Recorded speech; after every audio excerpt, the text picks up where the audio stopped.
परमात्मा कहते हैं जानबूझ साची तजर करे झूठ तने, ताकि संगत है प्रभु सोपन में भी ना दे। इसे नीच की वो गुरु बना बैठे, ऐसे प्रत्यक्ष प्रमाण दिखा दिए, ऐसा भगवान है, ये उसका विधान है, इस भक्ति से भगवान प्राप्ति होगी। ये वेदों में प्रमाण, ये गीता जी में प्रमाण, ये उन महापुरुषों की वाणी में प्रमाण जिन्होंने भगवान पाया है, ये मंत्र है। और इस मंत्र का अधिकारी इस पृथ्वी पर इस दास के अतिरिक्त कोई नहीं है।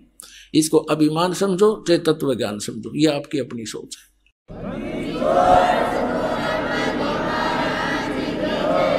क्योंकि जिस समय परमेश्वर आए थे स्वयं 120 वर्ष या रह करके कलयुग में, उनके 64 लाख शिष्य थे, उनने किसी को उत्तराधिकारी नहीं बनाया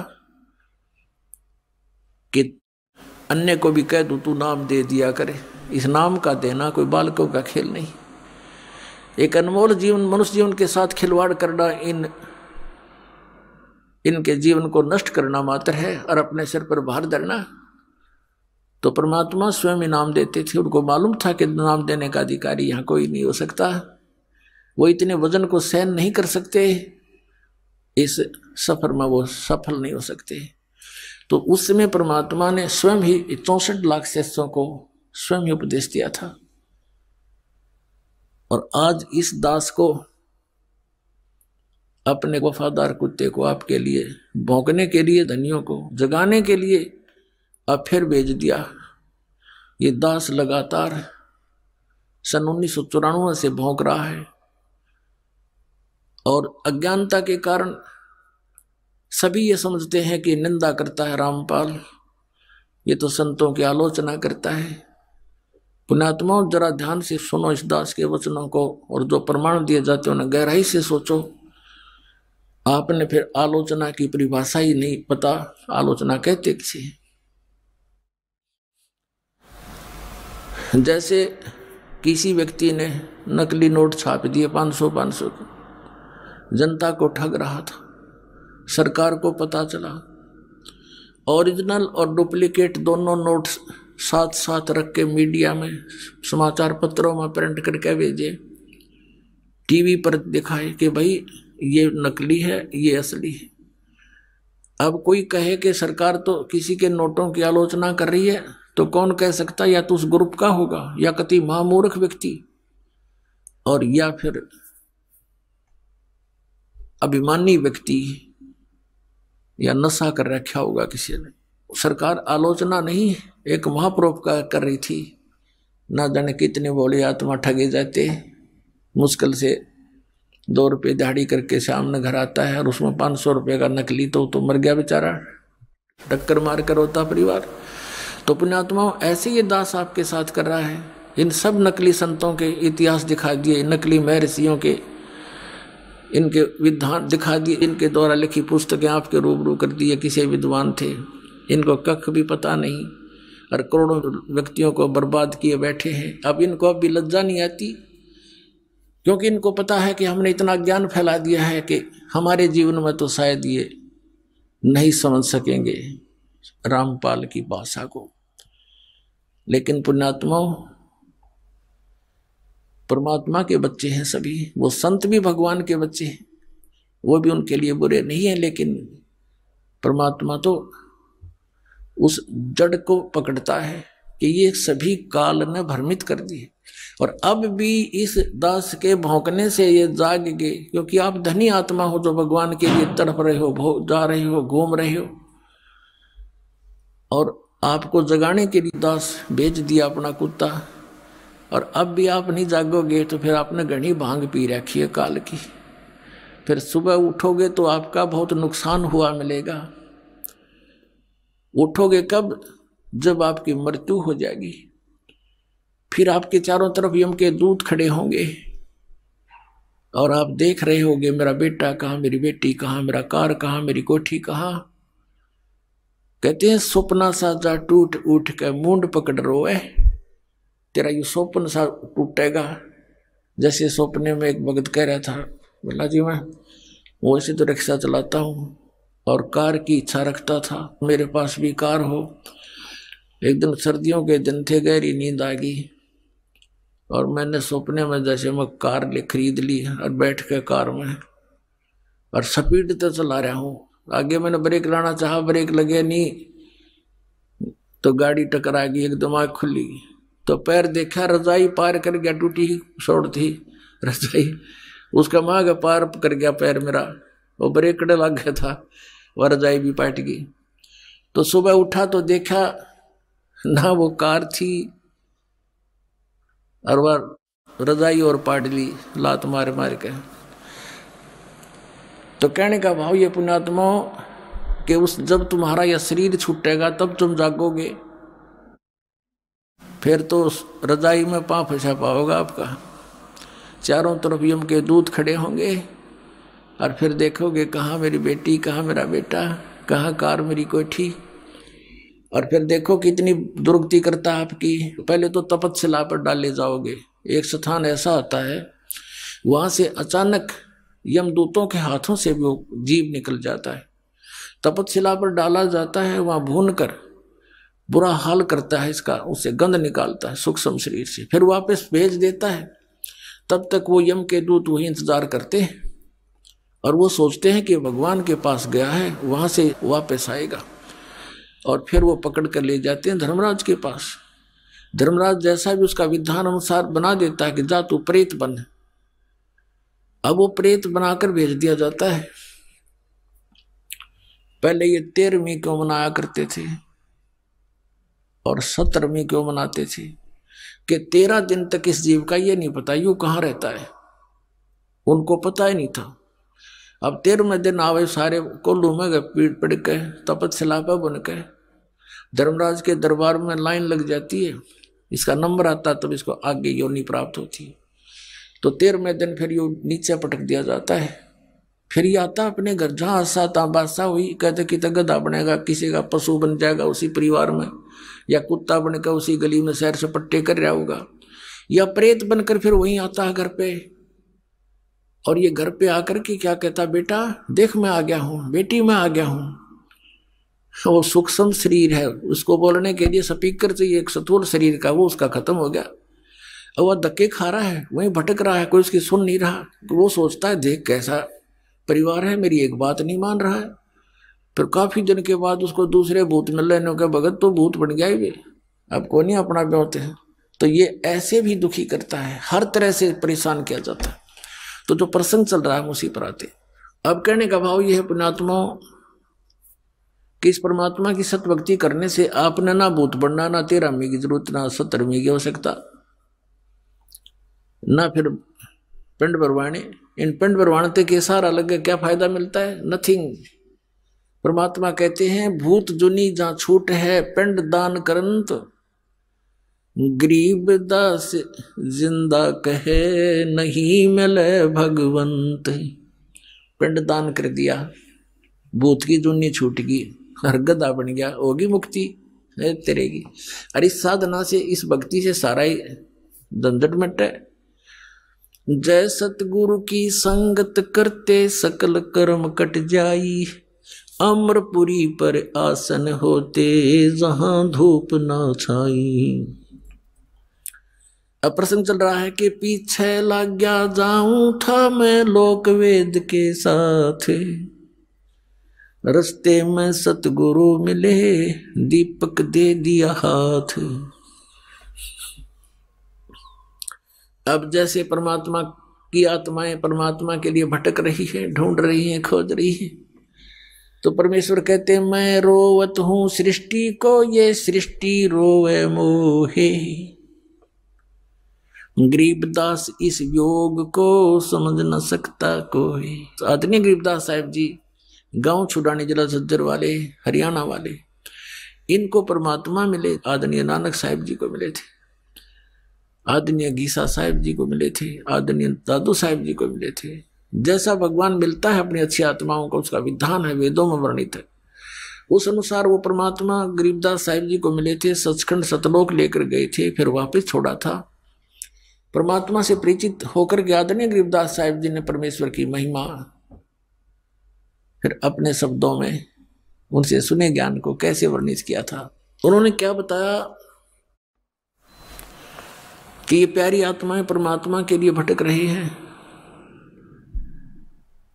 कोई कहीं, कोई किसी मंदिर मस्जिद गुरुद्वारे में या तीर्थों पर जाते हैं, वहां पर मेले भरते हैं, तो परमात्मा कहते हैं मेले ठेल जाइयो, मेले बड़ा मिलापे, पत्थर पानी पूजता कोई साधु संत मिल जाते। परमात्मा कहते इस परमात्मा की खोज न बंद ना करियो, इसमें हार मत मानना, लगे रहना, जाते रहना कहीं कहीं। जैसे तुम भटक रहे थे लेकिन लाभ तो कोई था नहीं, उसके लिए क्या बताते हैं कि धार्मिक मेले जहां होते हैं अवश्य जाते रहिए। और कहते हैं पत्थर पानी पूजते कोई साधु संत मिल जाए, उन पत्थर पानी में धक्के खांडते भटकते रहने से हो सकता है भगवान दया करें कोई साधु संत मिल जाए। अब पहले तो साधु संत मिलते भी थे तो थोड़ा बहुत कुछ दिन हम संग करते थे, उन महापुरुष के स्वयं आते थे। कबीर परमात्मा भी साधु रूप में जगह जगह भक्ति जीवित रखने के लिए लीला किया करते थे। फिर अपने से परिचित कराकर महापुरुषों को छोड़ देते थे, वो भी जगह जगह जाकर के परमात्मा के गुणगान किया करते थे। जैसे आदरणीय गरीबदास साहिब जी को परमात्मा मिले, सचखंड ले गए, छोड़ा, उसके बाद उन्होंने जगह जगह जाकर के भगवान का गुणगान किया। ऐसे आदरणीय नानक साहिब जी को बेई नदी से जिंदा महात्मा के रूप में आकर परमात्मा लेकर गए, साथ में सचखंड ले गए, 3 दिन में वापस छोड़ा, सारी परिस्थिति से परिचित करवाया, अपना तत्व ज्ञान फीड कर दिया। उसके बाद आदरणीय नानक साहिब जी ने जगह जगह जाकर के परमात्मा के ज्ञान का डंडोरा पीटा। अब क्या बताते हैं कि मेले ठेले जाइयो, मेले बड़ा मिलाप, पत्थर पानी पूजते कोई साधु संत मिल जाते। महात्मा भी वहीं जाते थे जहाँ भक्त इकट्ठे होते थे। तो क्या बताते हैं परमात्मा कि वहां जैसे कोई संत मिल गए तो हम उनके ज्ञान से प्रभावित भी होते रहे। उन पत्थर पानी पूजते समय हमें कोई संत मिल जाते, उनसे चर्चा भी करते, कुछ दिन उनका संग भी करते, तो उससे हमें कुछ लाभ भी होता। फिर हमें भ्रमित कर देता कोई अज्ञानी काल का दूत कि ये क्या जाने, जो ज्ञान तुम सुना रहे हो ब्रह्मा विष्णु महेश से ऊपर कोई शक्ति है, ये तो झूठा है, कोई प्रमाण नहीं। क्योंकि हम शिक्षित नहीं थे इसलिए हम भ्रमित हो गए। तो वहां परमात्मा के संत मिलने से भी हम व्यर्थ रहे, अपना जीवन व्यर्थ कर गए, हम लाभ से वंचित रहे। अब क्या बताते हैं परमात्मा, चारों युग में संत पुकारे और कूक कहा हम हेल रे, हीरे माणक मोती बरसे ये जग चुगता डेल रे। अब क्या बताते हैं परमात्मा कि चारों युग में मेरे संत पुकारे, जिनको मैं मिला, अपने ज्ञान से परिचित कराया और वापस छोड़ दिया। यहाँ पर उन्होंने चारों युगों में मेरी महिमा का गुणगान किया, ऊंचे स्वर में आवाज लगा लगा के जगह जगह पर जा करके, और कहते हमने भी कूक कहा हम हेल रे, हेल माने हिला दे कर, ऊंची आवाज दे करके। और क्या बताया कि ये शास्त्र विधि त्याग कर मनमानी पूजा रूपी तुम कंकर इकट्ठा कर रहे हो, और हम सत साधना रूपी हीरे मोती आपके सामने बखेर रहे हैं। आप अनजानपने से इनको ना स्वीकार करके और ये आन उपासना रूपी कंकर पत्थर डले इकट्ठे कर रहे हो, डले ढो रहे हो। अब क्या बताते हैं, पर भी लेन जात है दुनिया, अमरा ज्ञान किने ना सुनिया। भगवान हमारे पिता हमारे बीच में खड़े होकर रो रहे हैं और कह रहे हैं कि पर भी लेन जात है दुनिया, हमारा ज्ञान किन्हें ना सुनिया। ये बोली आत्माएं कुंभ के मेले पर जो पर भी लगती है, वहां उस तालाब में स्नान करके मोक्ष मान रहे हैं, और हमारा ज्ञान किन्हें ना सुनिया। हमारा ज्ञान कोई सुनकर राजी नहीं, जिससे मोक्ष भी होगा और कहीं भटकना भी नहीं पड़ेगा। अब क्या बताते हैं परमात्मा कि चारों युग में मेरे संत पुकारे, और कूक कहा हम हेल रे, ये हीरे माणिक मोती बरसे, और ये जग चुगता ढेल रे। कहती अनजानपने में हमारे इस तत्व ज्ञान को स्वीकार ना करके इस आन उपासना रूपी शास्त्र विधि त्याग का मनमाना आचरण करके ये डले ढोरे हैं। श्रीमद् भगवत गीता अध्याय नंबर 16 के श्लोक नंबर 23 और 24 में स्पष्ट किया है कि शास्त्र विधि को त्याग कर मनमाना आचरण करते हैं जो व्यक्ति, उनको न तो सुख होता है, न उनकी कोई परम गति होती है, और न ही उनको कोई सिद्धि प्राप्त होती है, अर्थात यूजलेस है।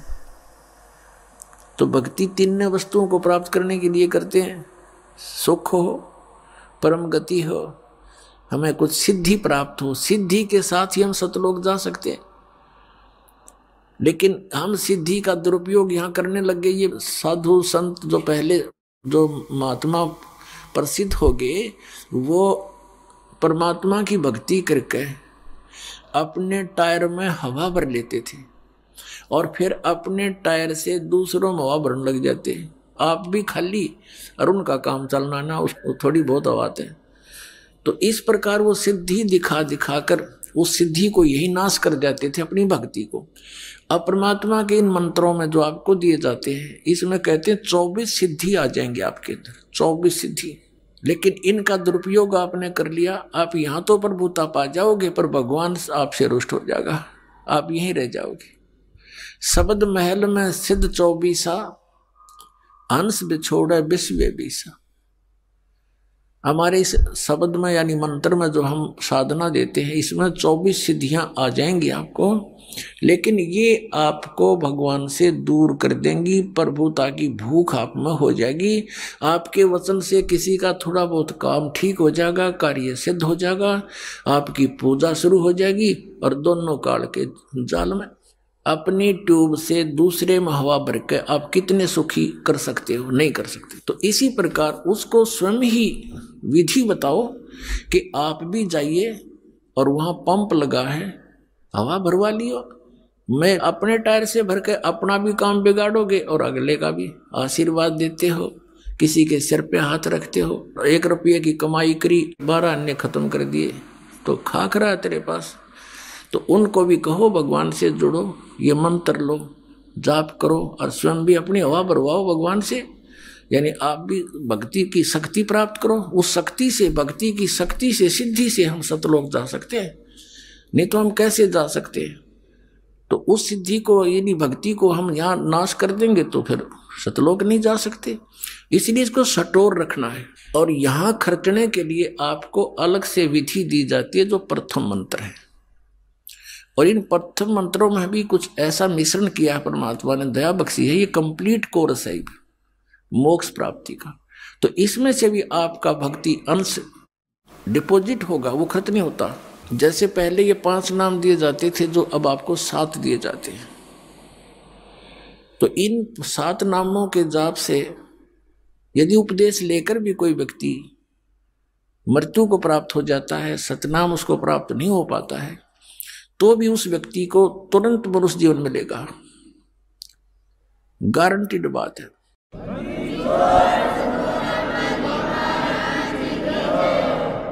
और फिर मनुष्य जीवन मिलेगा तो वो फिर कहाँ जन्म होगा? भक्त के घर पे, और 10 महीने में माँ की गोदी में यहीं आ लेगा, और फिर स्टार्ट से ही हो जाएगी भक्ति, प्रारंभ पार हो जाएगा। और पहले केवल 5 नाम दिए जाते थे, बीच के 5 नाम, ये निरंकार ओंकार ये नहीं, ये 3 नाम ये भी नहीं, अकार मूर्त शब्द स्वरूपी राम सतपुरुष ये भी नहीं, यूजलेस है, ये बनावटी बातें सारी, कृत्रिम है ये सारे। वो 5 नाम जो आपको दिए जाते हैं, ये 5 नाम थे। फिर काल के दूतों ने कबीर पंथ में भी ये नाश कर दिए, इस भय से कि लोग ये कहेंगे तुम बात करते हो सतपुरुष की और नाम देते हो देवताओं के, मंत्र बताते देवताओं के। अब वहां काल ने उनकी बुद्धि स्लप कर दी, वो मंत्र त्याग और ही बकवाद के मंत्र शुरू कर दिए। अजर नाम, अमर नाम, पातल्य सब सिंधु नाम, यही तो हंस का काम, इस तरह के मंत्र शुरू कर दिए अपनी चतुरता दिखा करके। तो इस मंत्र के अंदर जो दो 7 मंत्रों में 2 मंत्र हैं, ये धनी के मंत्र हैं, सत्पुरुष के। ये आपकी कमाई जबरदस्त बनती है इनसे भी, और ये कमाई आपको पुनर्जन्म दिला देती है। क्योंकि यहां नाम लेने के बाद लाभ से वंचित वही व्यक्ति रह सकता जिसको इस कबीर परमेश्वर पर विश्वास नहीं होगा।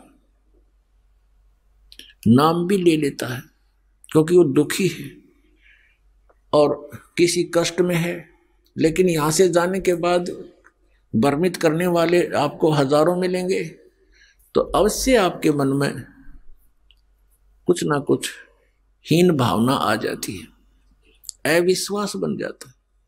और काल यही चाहता है कि इस प्राणी का विश्वास दृढ़ ना हो उस कबीर भगवान पे। अगर उसके ऊपर पूरा विश्वास जुड़ा रहा तो फिर परमात्मा आपसे दूर नहीं। परमात्मा कहते हैं कबीर साहब जी कि कह कबीर सुनो भी साधो, मैं तो हूं विश्वास में, मेरे पे विश्वास करोगे कबीर इज गॉड, तो डोंट वरी, चिंता मत करो। और तुम ये सोचोगे कबीर तो दुल्हा था, दानक था, यही बात बिगड़ रही है आपकी।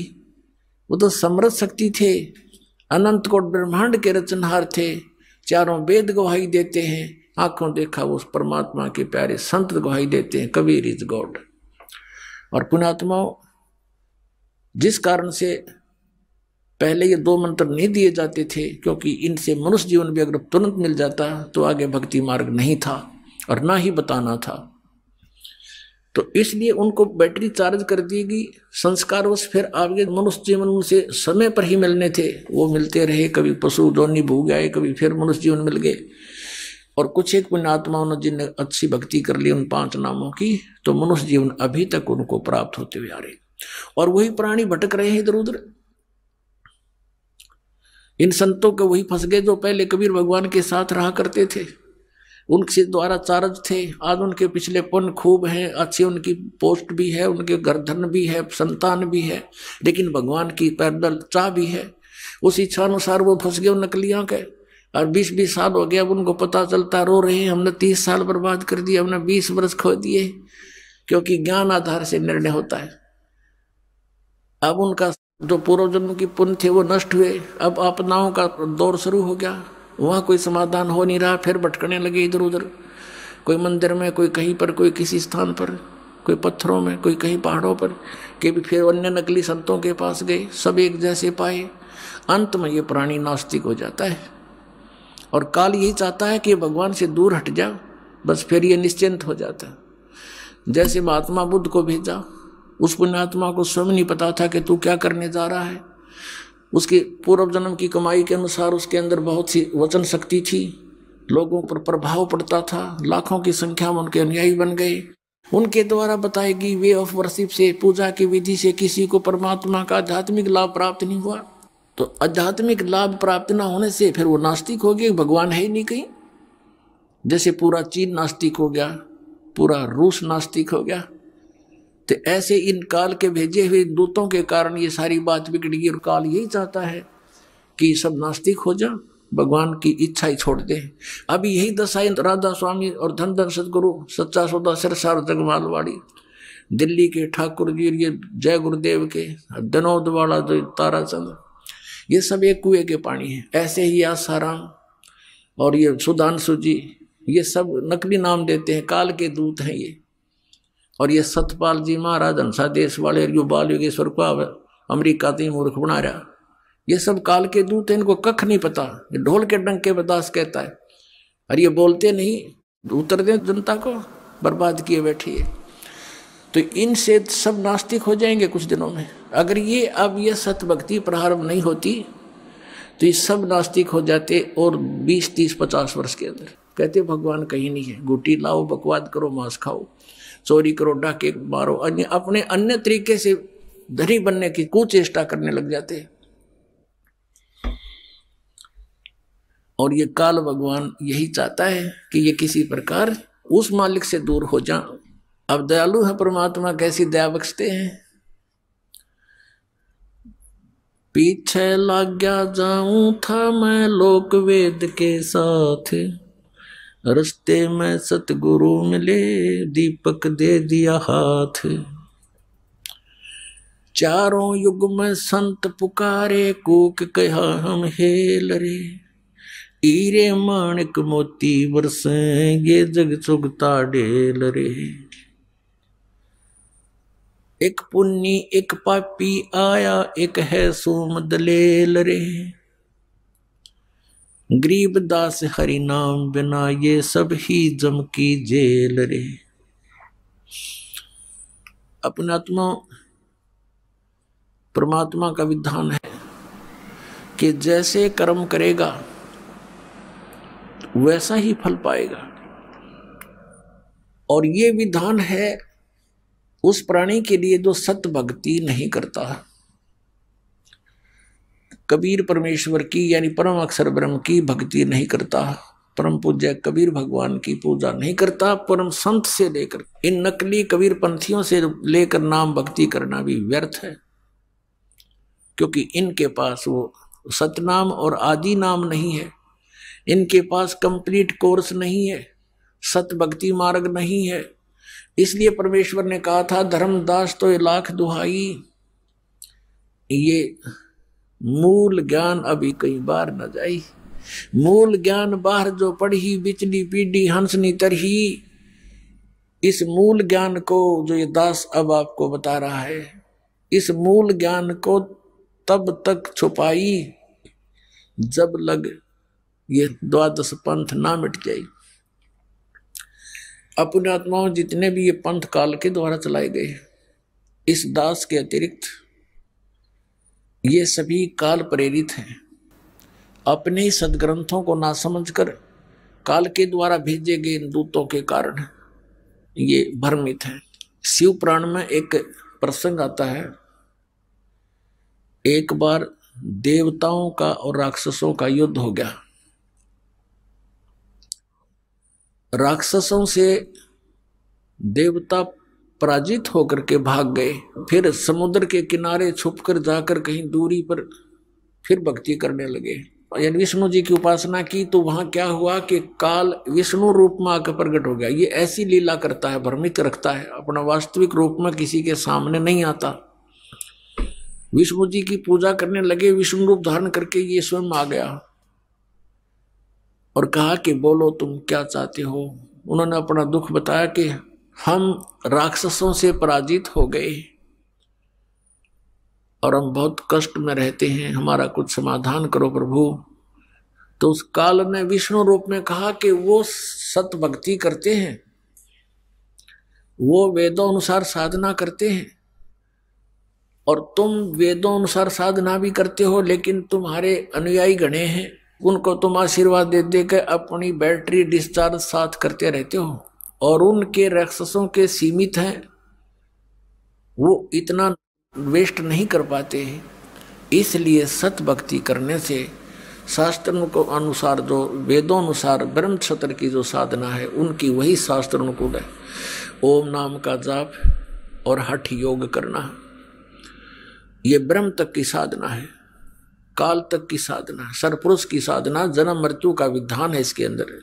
बस इतना ही है, किया कर्म ही प्राप्त होगा, पूर्ण मोक्ष नहीं हो सकता इस मंत्र से। तो उस काल ने क्या कहा कि मैं तुम्हारी मदद करूंगा और मैं एक दूत भेजूंगा उन राक्षसों में, बड़ा विद्वान बना के, और उनकी वेदों अनुसार साधना को छुड़वा दूंगा और फिर तुम युद्ध करना, वो हार जाएंगे। तो ऐसा ही किया उसने, अपनी शक्ति से एक माया मोह नाम का एक व्यक्ति बना दिया, उसका नाम धर दिया माया मोह, और उसको शक्ति दे दी और थोड़ी सी बोलन की शैली बढ़िया दे दी। भक्ति युक्त प्राणी होते हैं जो भेजता है अपने कार्य सिद्धि के लिए। पूर्वजन्म की भक्ति होती है, वर्तमान में उनकी सिद्धि भक्ति होती नहीं, अन्य उससे प्रभावित अवश्य हो जाते हैं। उनकी बोलने की शैली ऐसी होती है जैसे महर्षि दयानंद था, युगकाल का भेजा दूत था, पिछले पुण्यकर्मी प्राणी था, आगे नकली संत मिले, स्वयं बनकर स्वयं महर्षि और दुनिया बर्बाद करके चला गया। ऐसे ही ये था, यो माया मोह भेज दिया और वो पहुंचा उन राक्षसों के अंदर। अब उनको लगा शिक्षा देने कि तुम जो भक्ति करते हो इससे क्या लाभ है, ऐसा है वैसा है, पता नहीं कितने प्रवचन करे, धारावाहिक बोलर, छक्के छक्के छुड़ा दे बोलन में। हमने क्या करें, घना बोलने के तो भूसा भी बक जाया करे। तो कहने का भाव यह है कि उन सभी ने उस चतुर व्यक्ति, उस काल के दूत की बातों को मान लिया, अपने वेदोनुसार सत साधना जो करते थे उसको त्याग दिया, और फिर वो डले ढोंड लाग गए जो वो मूर्ख बना गया वो नकली। और फिर जब उनको पता चला देवताओं को, तो उन्होंने उनसे युद्ध कर दिया, तो राक्षस हार गए, देवता विजयी हुए। तो आज आपकी वो सतिथि होगी। इस काल ने कहा था, सतयुग में वचन हुए थे परमात्मा से, जो प्रथम बार मालिक आए थे सतयुग में, तो उसने कहा था भगवान 3 युगों में जीव ना ले जाना, चौथा युग कलयुग आओ, जब आप कितने ही प्राणी ले जाइए, ये मुझ पर रहम कर दो। तो ऐसा परमात्मा ने तथास्तु कर दिया था, चल भाई ऐसा मैंने मान लिया। अब इसने यहां आकर कलयुग में किस प्रकार के धर्म बना दिए, कितने हमको बांट डाला और कितने नकली पंथ चला दिए। इस दास के आने से पहले सब ने कति डंडोरा पीट दिया, सबको घेर के बैठ गए। अब काल ने कहा था कि जब तुम अपना हंस भेजोगे, संत भेजोगे, अपना अंश भेजोगे, अपना कोई संदेश वाहक भेजोगे जोगजीत, उससे पहले मैं सभी प्राणियों को भक्तिहीन बना दूंगा, चरित्रहीन बना दूंगा और भिन्न भिन्न विभागों में बांट दूंगा। अन्य देवताओं की पूजा पर इतना दृढ़ कर दूंगा कि तुम्हारी फिर कोई सुनेगा नहीं। जाबेद से कहा जाना और समझा लेना कलयुग में आके।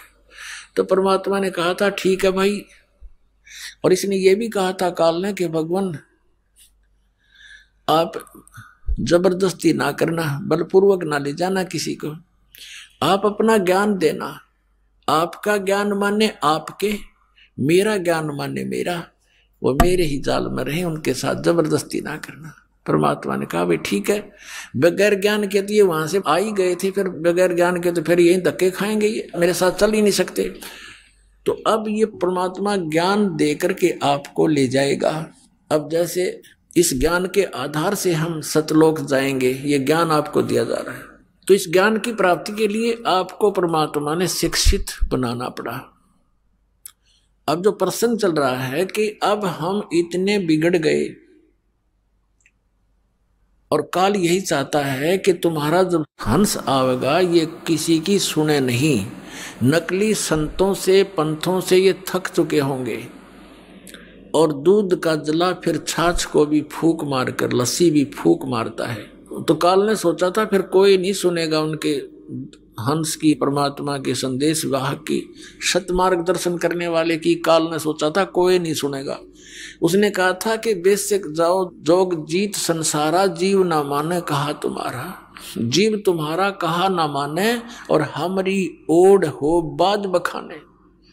काल ने कहा था कि तुम्हारा कोई भी बात नहीं मानेगा और हमारी ओर हो करके, यानी हम काल के ज्ञान पर तुम्हारे साथ वाद विवाद करेंगे, तुम्हारी कोई नहीं सुनेगा। तब परमात्मा ने कहा था कि धर्मदास जी से बता रहे थे कि कहा था प्रभु फिर कैसे बात बनेगी दाता। अब तो आज कलयुग में तो सचमुच इसने हमारे कितने तो धर्म बना दिए और कितने हमारे को अज्ञान से भर दिया। तीर्थ व्रत और इन मस्जिद मंदिरों के पूजनों तक सीमित कर दिया। अब कैसे मानेंगे भगवान आपकी बात को। तो परमात्मा ने कहा था धर्मदास एक समय आएगा कलयुग में और उस समय अपना दास भेजेंगे हम, और फिर देखना मैं कैसे लीला करता हूं। उस समय तक ये सभी नकली दूत अपने ज्ञान बताकर थक चुके होंगे। इनके अनुयायी भी उस अज्ञान को सुन सुन उनके कान पक चुके होंगे, और फिर हम अपने दास को भेजेंगे, वो उनके अज्ञान का मोतियाबिंद का ऑपरेशन करेगा। तो इस ज्ञान से हम समझाएंगे, इस तत्व ज्ञान से परमात्मा के बच्चों को समझाएंगे, अपनी शरण में लेंगे भगवान। इसलिए शिक्षा आपको दी थी। तो क्या बताते हैं परमात्मा, कि आज कितना बिगड़ गया समाज, और जो पुण्यात्मा इस दास के साथ 10 वर्ष से 12 वर्ष से लगे हुए हैं, आज उनके अंदर कितना परिवर्तन है। वही पुण्यात्मा है, यहाँ देख लो, पुण्यात्माओं आपके लिए हाजिर खड़े रहते हैं, करबद्ध खड़े रहते हैं और दोनों हाथों से दान करते हैं। इनको पता लग गया है कि हमारे जैसे दुखी सभी प्राणी हैं संसार में, कोई सुखी नहीं, और यहाँ आएंगे उसके लिए दान करते हैं, आपके लिए व्यवस्था करते हैं, आपस में प्रेम से रहते हैं, तो ये पूरा माहौल बदल जाएगा। अब ये किसी से ना रिश्वत लेते हैं, ना बीड़ी शराब मांस तंबाकू का प्रयोग करते हैं, ना बच्चों के विवाह में अननेसेसरी कोई भी व्यर्थ ड्रामाबाजी लोग दिखावा नहीं करते हैं। इनको पता लग गया है। तो इसी प्रकार ये धीरे धीरे ज्ञान, जैसे अज्ञान बढ़ा है, ज्ञान भी ऐसे ही वृद्धि होएगी, गारंटीड होएगी। भगवान ने बोल रखा है, कह रखा है। तो परमात्मा ने कहा था कि जब कलयुग बीतेगा 5500 पाचा, कि क्या कहा था परमात्मा ने कि कलयुग के अंदर एक ऐसा समय आएगा जब हम अपना दास भेजेंगे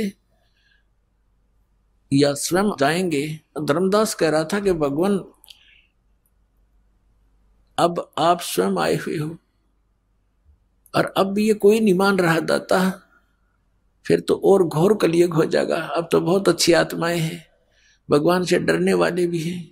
आप बता रहे उस समय तो बहुत नास्तिक होने के कागार पर होंगे, आप कैसे समझा पाओगे मालिक। तो परमात्मा ने कहा था वो विधि मेरे पास है, आने दे वो समय जब 5500 वर्ष कलयुग के बीत जाएंगे, तब पूरी पृथ्वी पर मेरी ही ज्ञान की चर्चा होगी और मेरी शरण में सारे आओगे और मैं ही भगवान होगा और एक ही ज्ञान होगा। सब मेरे बच्चे मुझे पहचानेंगे और सतलोक जाएंगे बेटा, अरबों की संख्या में ले जाऊंगा, तो विश्वास रख। तो उस समय धर्मदास का विश्वास नहीं हो रहा था कि भगवान ये कैसे संभव हो सकेगा, आज आप स्वयं विद्यमान हो। उस समय ऐसा जुल्म होगा कि शराबी कवाबी सब बना देगा, ये काल इसकी तनीति है, उस समय तो और करड़ा हो जाएगा। तो भगवान ने कहा था कि जब तक वो समय नहीं आता तब तक ये मेरा वचन भाई हो नहीं साचा। निराधार दिखाई देंगी मेरी बातें, लेकिन जब वो समय आएगा सबको ठीक कर दूंगा। धर्मदास विश्वास रख। ये शिक्षा इसीलिए दी गई है पुण्यात्माओं कि आप ये अपने परमात्मा को पहचान लो, और पहचान रहे हो, छोड़ छोड़ कर नकलियों को भाग रहे हो। कबीर साहब कहते हैं कि डूबे थे पर उबरे गुरु की लहर चमक, गुरु के ज्ञान चमक, और भेरा देखा जर्जरा उतर चले फड़क। जैसे पहले बेड़ा हुआ करता, बेड़ा क्या होता, नौका तो बाद में चली है, पहले ऐसा दिमाग था लोगों में, क्यों काल ने बुद्धि तो छोड़े ही रखी। दरिया पार करने के लिए एक बेड़ा बना करते, लंबा चौड़ा, सूखे लकड़ों का या फूस फास सा रख कर ऊंचा सा, जो पानी तक ना पहुंचे, नीचे वैसे बांस बूंस से लगा कर, और उसको वो आधा पानी में डूबा रहता, आधा थोड़ा बहुत ऊपर सूखा। तो कहते हैं उस बेड़े में बैठे जा रहे थे दरिया पार होने के उद्देश्य थे, और साथ में आ गया नया बेड़ा बहुत सुरक्षित। तो उसको कहा किसी ने कि ये तो डूबेगा, तुम डूबोगे, ये सारा कंडम हुआ पड़ा तुम्हारा बेड़ा, ये पार नहीं कर सकेगा तुम्हें, इसमें आ जाओ, देखो ये बिल्कुल ठीक है। कहते हैं जब देखा, दोनों को तुलना किया कि सचमुच ही तो आधा कंडम हुआ पड़ा, डूबने वाला है और सामने वाला ठीक है, तो कहते हैं उतर चले फड़क, तुरंत बेड़ा बदल लिया, एकदम छलांग मार के जैसे फड़क जो जंप लगा जाते हैं भयभीत सा होकर के। तो परमात्मा ने कहा था कि उस समय इस ज्ञान से और उस अज्ञान की तुलना करके मेरे बच्चे मेरे वाले ज्ञान को ऐसे ग्रहण करेंगे जैसे उतर चले फड़क, न दौड़ के भागे होंगे, कोई ना मरे नकलियों के पास। तो उस समय की इंतजार है धर्मदास मुझे, पूरे विश्व में मेरा ही ज्ञान होगा, मेरा ही गुणगान होगा, और पूरी पृथ्वी पर एक बार फिर से सतयुग जैसा माहौल होगा। अब सतयुग में क्या होता था, सब संतुष्ट होते थे, ना कोई बड़ी बड़ी कोठियां बनाते थे, झोपड़ियां डालकर टाइम पास करते थे, सुंदर फल आहार, अच्छा आहार करते थे, अच्छा विचार रखते थे, सभी भक्ति किया करते थे। जब तक हम भक्ति पर दृढ़ होकर नहीं लगेंगे, हमारे विकार समाप्त नहीं होते। कोई न कोई बकवाद मन में लगी रहती है, कभी कोठी बनाने की, कभी कुछ और लड़की ब्यान की तरह लड़का ब्यान का, यानी विवाह तो करना ही है, लेकिन जो हमने रीतियां बना रखी है वो लड़का जवान होता जाता है, लड़की जवान होती जाती है, पिता और माता के छाती पर बोझ बनता चला जाता है, क्योंकि हमने ये दहेज ले और दे के हमने अपने ऊपर वजन धर लिया। अब ये वजन समाप्त करेंगे। बच्चों का विवाह ऐसे प्यार से करेंगे जैसे सिंपल वे से कति, क्योंकि संस्कार भगवान ने जोड़ रखे हैं। जिस लड़के लड़की का जहां संयोग है वहीं होगा, चाहे सर पटक लो कोई, उसमें कोई परिवर्तन नहीं हो सकता। फिर जब भगवान ने ब्याह कर ही रखा है तो हम तो निमित्त बने थोड़ा सा कि हम अपनी पुत्री का विवाह आपके पुत्र से करना चाहते हैं। खाना खिलाओ थोड़ा सिंपल सा और बच्ची को पढ़ाई कर दो, ड्रामाबाजी फलान दकड़। और जब भगवान ने उसकी किस्मत में लिख दिया और फिर इधर से नाम प्राप्त हो गया तो भगवान नई किस्मत लिखेगा अपनी बेटी की। एक दहेज से कितने दिन सुखी हो सकता है और कितने दिन अपने पुत्री को आप सुखी कर सकते हो? वो लेने वाला कितने दिन उससे अपना निर्वाह कर सकता है? फिर भी अपने हाथों से निर्वाह करेगा और भगवान पर विश्वास करेगा तो जीवन सफर उसका अच्छी तरह पूरा होगा। तो हम पहले से ही मालिक से डर कर चलेंगे। अगर हम किसी का धन लेते हैं तो हमारे ऊपर कर्जा बन गया, दान लेते हैं, दहेज लेते हैं, और फिर यही लेन देन के चक्कर में फिर हम उनके पशु बनकर आएंगे। आज हम दामाद बनकर ले रहे हैं, अगले जन्म में पशु बैल बनकर देंगे, गधे बनकर देंगे उनके। बता क्यों शर्म दर्द करे? तो बिना ज्ञान के कहते जैसे किरका जहर का रंग होरी हो, कहो कौन तिस खावे राम रंग होरी हो। जी नमस्कार। नमस्कार सर। क्या नाम है आपका? प्रियंका गुर्जर। प्रियंका जी कहाँ से आए आप? सर मैं गंगापुर सिटी सवाई माधोपुर राजस्थान स्टेट से आई हूँ। संत रामपाल जी महाराज जी से नाम दीक्षा लेने से पहले आप क्या भक्ति साधना करते थे? सर मैं संत रामपाल जी से नाम दीक्षा लेने से पहले किसी भी तरह की भक्ति में ऐसा कोई रुझान नहीं रखती थी, ना ही किसी देवी देवता को पूजती थी, ना ही किसी सत्संग में जाना, या मतलब मैं भगवान नाम से बिल्कुल ही वंचित थी। मुझे भगवान का ज़्यादा कुछ पता नहीं था। बाकी कुछ मम्मी अपनी कथाओं में सुनाती थी कहानियाँ, जैसे भगवान की कहानियाँ, कभी राजा रानी की कहानियाँ, तो वहीं से हमें भगवान के बारे में पता चलता था। बाकी मैं अपने आप से कोई भक्ति ऐसी नहीं करती थी। मेरी मम्मी शुरू से ही भक्ति में बहुत ज़्यादा विश्वास करती थी, भगवानों पर। वो शंकर जी की ज़्यादातर पूजा किया करती थी। तो एक समय ऐसा आया हमारी ज़िंदगी में कि हमारे जो ताऊ जी हैं और मेरे पापा हैं उनमें बहुत ज़्यादा झगड़ा लग गया था, और झगड़ा इतना भयंकर था कि एक दूसरे को मारने पर उतारू हो गए थे। मेरे पापा दिन रात कुल्हाड़ी जो होती है उसको घिसते थे ताकि मैं ताऊ जी, जो मेरे ताऊ जी उनको मार सकूं, क्योंकि झगड़ा कुछ ज़मीन या पैसों का था। हम उस समय पर छोटे थे तो हमें ज़्यादा झगड़े का इतना नॉलेज नहीं था, लेकिन बाद में मम्मी पापा ने बताया तब हमें समझ में आया। तो मम्मी बहुत ज़्यादा चिंतित रहती थी उस झगड़े को लेकर। फिर एक दिन मेरी मम्मी चिंता में बहुत ज़्यादा बैठी हुई थी, तब मम्मी को एक संत जी ने दर्शन दिया, साक्षात दर्शन दिया, और उन्होंने कहा कि बेटा चिंता मत कर, आज से तीसरे दिन तेरा जो फैसला है वो हो जाएगा। तो मम्मी एकदम से चौंक के खड़ी हुई कि ये कौन थे जिसकी आकाशवाणी हुई है या ये जिनका दर्शन हुआ है। वो एकदम से चौंक गई। तो मम्मी वैसे ही मतलब ठीक है कि फिर उसके बाद जो तीसरा दिन आया तो ऑटोमेटिक ही जो रिश्तेदार हमारे यहाँ से आने से मना कर रहे कि भाई हमसे तो तुम्हारा फैसला नहीं हो सकेगा, वो ऑटोमेटिक ही हमारे घर पर आ गए और ठीक तरीके से वो फैसला ठीक ठाक हो गया। फिर उसके बाद मम्मी को ये चिंता थी कि ये जो संत मुझे अभी दर्शन दे के गए हैं 3 दिन पहले, ये कौन थे, कहाँ से आए थे। तो मम्मी ने फिर 2013 में टीवी पर एक सत्संग सुना संत रामपाल जी महाराज का, तो वो देखकर चौंक गई, क्योंकि वो जो संत थे वो संत रामपाल जी महाराज थे। और उस समय पर मम्मी ने या हमारे घर में से किसी ने भी संत रामपाल जी महाराज से नाम दीक्षा नहीं ले रखी थी, ना ही उनको जानते थे। फिर उसके बाद मम्मी ने संत रामपाल जी महाराज से 2014 में नाम दीक्षा ली। फिर उसके बाद मम्मी को कई बार मेरे बारे में संत रामपाल जी महाराज दर्शन देते थे साक्षात, और बोलते थे कि अपनी बेटी को जल्दी से जल्दी नाम दीक्षा दिलाओ, वरना इसको आगे जाकर कैंसर होगा और तुम्हारी बेटी बच नहीं पाएगी। तो मम्मी पहले तो वैसे ही शॉक्ड हो गई कि मेरी बच्ची हंसती खेलती अष्टपुरुष है, ऐसे कैसे हो सकता है। लेकिन फिर मम्मी संत रामपाल जी महाराज की बताई हुई भक्ति साधना करती थी, तो विश्वास भी करती थी उनके वचन पर। तो उन्होंने फिर मेरे पर प्रेशर बनाया कि तुम नाम दीक्षा ले लो। और उस समय पर मैं भक्ति में इतना रुझान नहीं रखती थी, जैसा कि मैंने आपको पहले भी बताया। तो मैंने मना कर दिया मम्मी को कि मम्मी मैं नाम दीक्षा नहीं लूँगी। तो मम्मी ने फिर भी इमोशनल ब्लैकमेल करके नाम दीक्षा दिलाई और मैंने नाम दीक्षा संत रामपाल जी महाराज से ले ली। प्रियंका जी, जैसे कि आपने बताया कि पहले आपको भगवान में कोई रुचि नहीं थी, ना ही कोई आस्था थी, लेकिन आपके घर वालों ने आपको संत रामपाल जी महाराज जी से नाम दीक्षा दिलवा दी, क्योंकि संत रामपाल जी महाराज जी ने आपकी माता जी को दर्शन देके बोला कि आपकी बेटी का जीवन ज्यादा दिन का नहीं है, उनको कैंसर होने वाला है।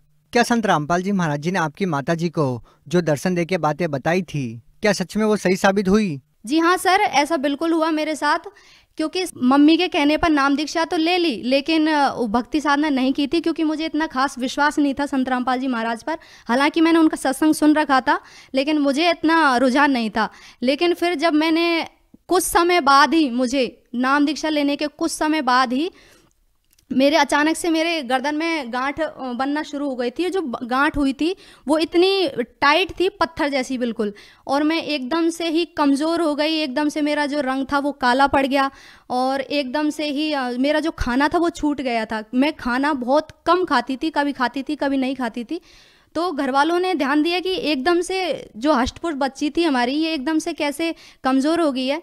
तो फिर घर वाले ऐसे ही पूछते थे, लेकिन मुझे खुद कुछ नहीं पता था कि ये हो क्या रहा है। फिर डॉक्टर को दिखाने के लिए गए कि भाई इसको हुआ क्या है। तो डॉक्टरों ने बोला कि भाई जांच होगी। तो डॉक्टरों ने मेरी उस जो गांठ थी उसका ब्लड लिया था, और ब्लड लेके उसको सैंपल के लिए उसको भेजा जांच के लिए। तो उसमें मेरे जब डॉक्टरों ने बताया कि इसमें कैंसर है, आपकी बेटी को कैंसर हुआ है, तो हमारे मम्मी पापा के पैरों तले तो ज़मीन खिसक गई थी। और साथ ही साथ मुझे भी शॉक्ड हुआ कि ये ऐसा हो कैसे गया, क्योंकि मम्मी पहले ही बोलती थी और मुझे तो ऐसा विश्वास था नहीं। ऐसे हो कैसे सकता है कि जो चीज़ मेरे साथ अब हो रही है वो पहले से ही मम्मी को बता दी थी संत रामपाल जी महाराज ने। तो फिर मुझे ये थोड़ा सा ये हुआ कि संत रामपाल जी महाराज कोई साधारण व्यक्ति नहीं है। मैं पहले उन्हें सिर्फ एक संत जानती थी, क्योंकि ज़्यादातर आजकल लोग गुरुओं के भक्ति करते हैं, गुरुओं की बताई गई, तो मैं भी उन्हें वैसा ही गुरु समझती थी जैसे कि बाकी और गुरु हैं। तो प्रियंका जी, आपको जो कैंसर की बीमारी थी वो कैसे ठीक हुई?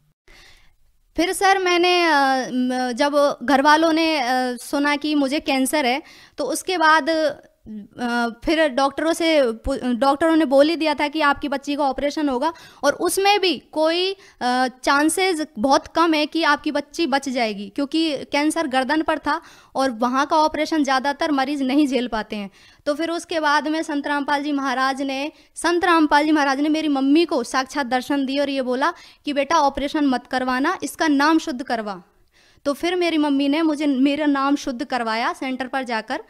तो फिर उसके बाद जब मैंने संत रामपाल जी महाराज की बताई गई भक्ति साधना करना शुरू किया, और ये मन ही मन में सोचती रही कि ऐसा हो कैसे सकता है। हालांकि तब भी मुझे डाउट था थोड़ा कि ऐसा हो कैसे सकता है। फिर उसके बाद एक दिन मैं बहुत ज़्यादा सोच रही थी, और मेरी ज़्यादा उम्र नहीं थी, 17-18 साल की उम्र थी उस समय पे। तो मैं बहुत ज़्यादा सोचती रही और सोचते सोचते सो गई कि संत रामपाल जी महाराज, अगर आप भगवान हैं तो मुझे बताओ कि आप ऐसे कैसे बता सकते हो, और आप साधारण व्यक्ति तो नहीं हो सकते। तो फिर संत रामपाल जी महाराज ने मुझे उसी रात मेरे 3 जन्म बताए थे, जिसमें मैं बहुत अलग अलग समय के जन्म बताए थे, जिसमें मैं रानी राजाओं के समय पर भी थी।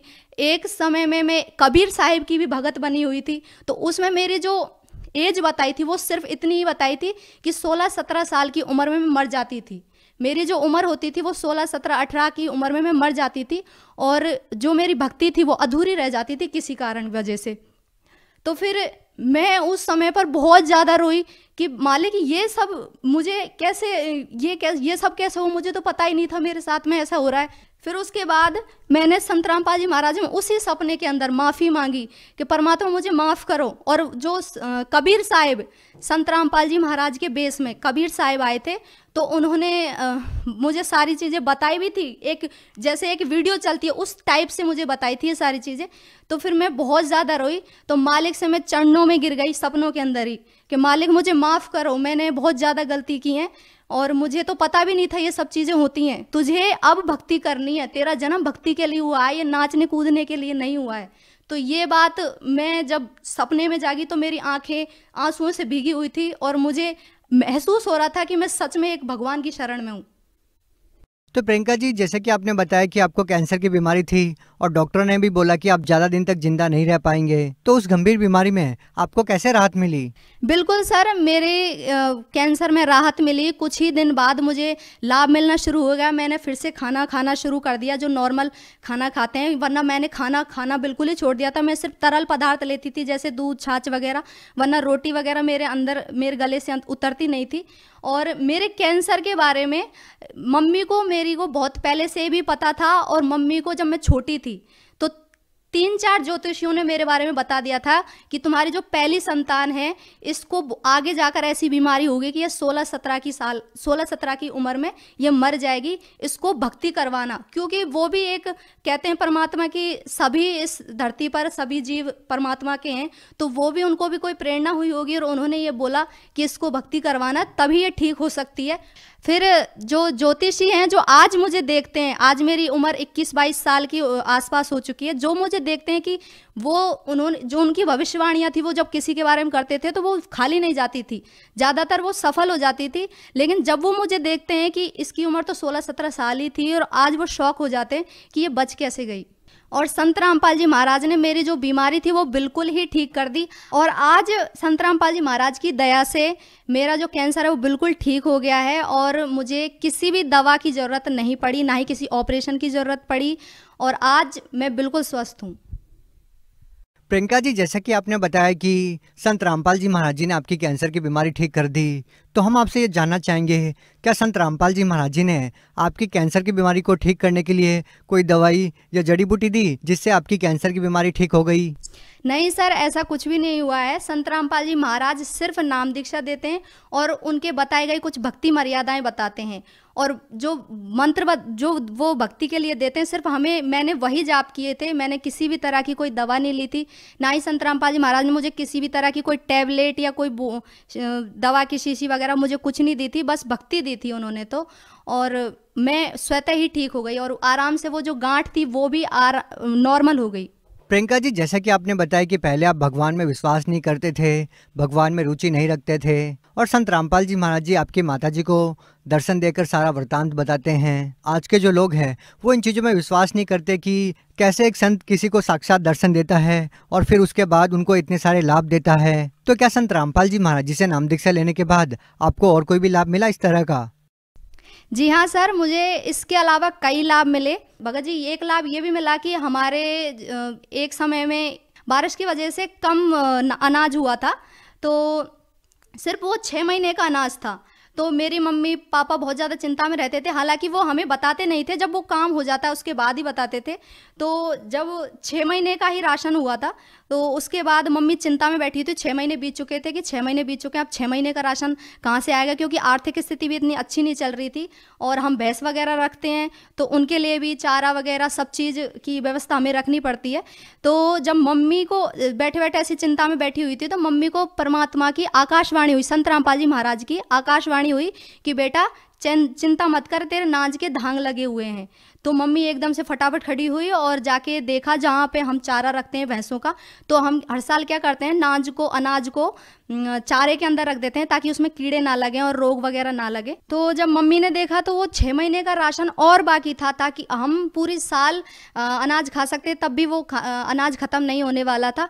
तो इस तरीके के चमत्कार को देखकर हम अचंभित हैं कि इस जमाने में भी संत रामपाल जी महाराज जैसे संत हैं जो ऐसे ऐसे चमत्कार कर सकते हैं, जो लोगों के लिए शायद ही लोगों को सुनने में झूठ लगे या वो फरेब समझें, लेकिन ऐसा हमारे साथ हुआ है। क्या और कोई भी लाभ मिले संत रामपाल जी महाराज जी से नाम दीक्षा लेने के बाद? सर, और मेरे पापा संत रामपाल जी महाराज की नाम दीक्षा लेने से पहले नशा करते थे, बीड़ी पीते थे, और उनको टीबी की भी शिकायत थी, वो टीबी के भी मरीज रह चुके थे। तो बहुत ज़्यादा ही हम परेशान थे, क्योंकि हमारे घर की स्थिति ऐसी नहीं थी कि वो शराब भी पिएं और फिर हमारे घर की सुविधाओं का भी ध्यान रख सकें। तो फिर हम बहुत ज़्यादा परेशान थे, लेकिन संत रामपाल जी महाराज की दया से आज हमारे पापा ने शराब छोड़ दी है और उन्हें किसी भी तरह की कोई बीमारी नहीं है, और आज वो भी संत रामपाल जी महाराज से नाम दीक्षा लेकर भक्ति कर रहे हैं। प्रियंका जी, जैसे कि आपने बताया कि संत रामपाल जी महाराज जी ने आपकी माताजी को दर्शन देके पहले ही बता दिया था कि आपको कैंसर होने वाला है और आप ज़्यादा दिन के मेहमान नहीं हैं, और भी इतने सारे ऐसे लाभ दिए जिनको जानकर हम खुद भी हैरान हैं, अचंभित हैं कि आज का जो समाज है वो इन बातों में बिल्कुल भी विश्वास नहीं कर सकता। तो आप उन लोगों को कैसे विश्वास दिलाएंगे कि संत रामपाल जी महाराज जी आपको इस तरह के लाभ दे रहे हैं? देखिए सर, जैसा कि मैंने आपको पहले भी बताया कि मुझे कैंसर हुआ था और डॉक्टरों ने बिल्कुल हाथ खड़े कर दिए थे। उसमें भी उन्होंने जब ऑपरेशन के लिए बोला तो चांसेस बहुत कम बताए थे कि ये मुश्किल ही बच सकती है, क्योंकि जो मेरी गांठ थी, वो कैंसर की जो गांठ थी वो गर्दन के पास थी, गर्दन पर थी। तो ज़्यादातर हमने सुना है कि गर्दन के जो ऑपरेशन होता है कैंसर का, वो ज़्यादातर मरीज बच नहीं पाते हैं। तो जब संत रामपाल जी महाराज ने बिना किसी दवाई के, बिना किसी मेडिसिन के मुझे ठीक कर दिया, तो ये हमारे लिए बहुत ही ज़्यादा चमत्कार वाली बात है। और मैं ये मानती हूँ कि जो डॉक्टर आज के समाज में हम डॉक्टर को एक भगवान का रूप मानते हैं कि डॉक्टर किसी भी बीमारी को ठीक कर सकते हैं, तो वहाँ पर डॉक्टरों ने जब मना कर दिया मेरे लिए, तो मेरे लिए बहुत शॉक्ड वाली बात थी कि संत रामपाल जी महाराज एक संत होते हुए भी एक कैंसर जैसी बीमारी को कैसे ठीक कर सकते हैं।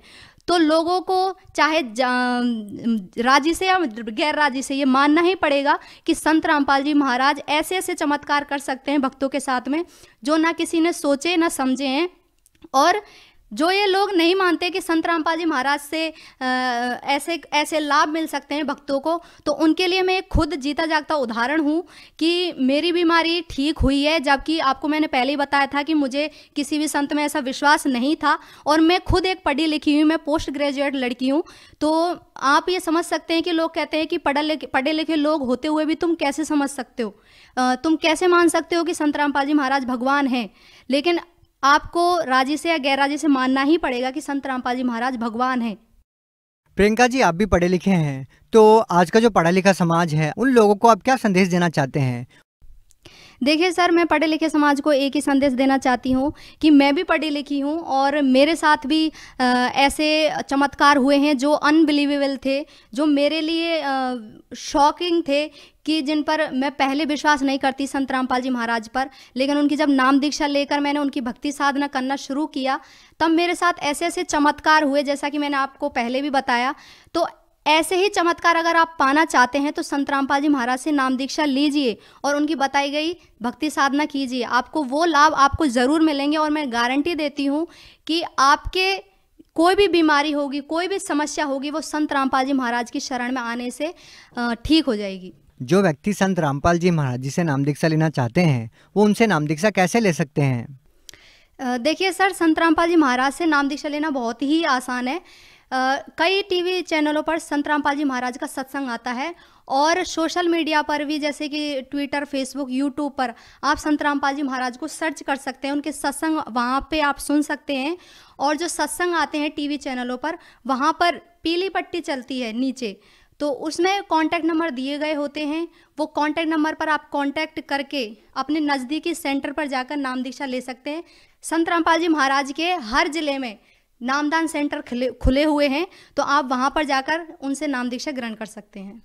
जी, बहुत बहुत धन्यवाद। धन्यवाद सर।